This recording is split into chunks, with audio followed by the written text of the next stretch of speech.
আসসালামু আলাইকুম প্রিয় দর্শক, ডায়াবেটিস এবং উচ্চ রক্তচাপ এ দুটো কিন্তু একেবারে আপন মায়ের পেটের যমজ ভাইয়ের মতো। মানে একটা আসলে আরেকটা আসবে, কোনোটা আগে আসবে, কোনোটা পরে আসবে।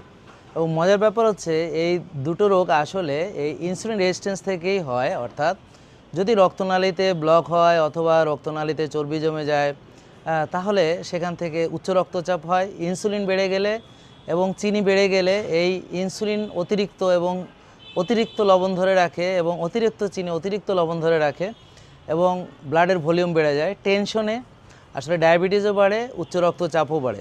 আর কোষে ওভারলোড হলে রক্তের চিনি কোষে ঢুকতে পারে না, তার ফলে ডায়াবেটিস হয়। তো মূল উৎস কিন্তু একই রকম। এবং আমাদের যে রোগীগুলো ওষুধ মুক্ত হচ্ছে তারা ডায়াবেটিসের থেকে ওষুধ মুক্ত হচ্ছে এবং উচ্চ রক্তচাপের ওষুধও মুক্ত হচ্ছে। কিভাবে?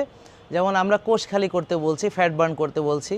আমাদের রোগীরা ভাত, রুটি, ফল, দুধ ইত্যাদি বাদ দিয়ে সবজি, ডিম, সবজি, মাছ, সবজি, মাংস খাচ্ছে এবং তারা রোজা রাখছে, তারা ব্যায়াম করছে, প্রকৃতির মাঝে যাচ্ছে, ঘাসে হাঁটছে, রোদ লাগাচ্ছে, তারা আর্লি ঘুমাচ্ছে, তারা ভোরে উঠছে, নিজের যত্ন নিচ্ছে, একটা লাইফস্টাইল ঠিক করছে, সুন্দর একটা ডিসিপ্লিনের মাধ্যমে চলছে। তো যার ফলে তারা ওষুধ মুক্ত হয়ে এখন একদম সুস্থ আছে। প্রিয় দর্শক, এবং সবাইকে শেয়ার করবেন। এই নিয়মগুলো মানলে আপনার ডায়াবেটিসও থাকবে না, উচ্চ রক্তচাপও থাকবে না। সবাইকে ধন্যবাদ।